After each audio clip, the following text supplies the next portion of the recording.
আমরা যারা এখানে দেখতেছেন সবাই একটু দেখার জন্য, একটা সুযোগ দেখার জন্য আমরা আসছি।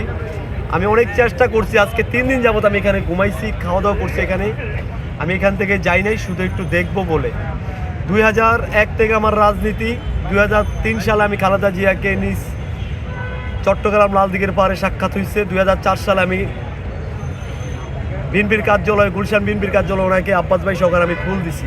আমি একজন সাধারণ কর্মী, ওই কর্মী হিসাবে আমি ওনাকে এত পরিমাণ ভালোবাসি যেটা আমি আপনাদেরকে বুঝাতে পারবো। ওনার ভালোবাসায় সারা জীবন অমর হয়ে থাকবে এই দেশের প্রতিটা মানুষের হৃদয়ের বন্দরে। এই দোয়া করি উনি যেন সুস্থ হয়ে যায়, সবাই দোয়া করে যেন উনি আবার সুস্থ হয়ে আমাদের মাঝে ফিরে আসে।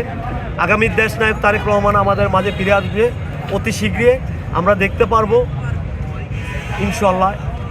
আমরা অপেক্ষা আছি, আমাদের দেশনেত্রী বেগম খালেদা জিয়া আমাদের মাঝে সুস্থ হয়ে আমাদের মাঝে ফিরে আসবে, কথা বলবে, এটাই।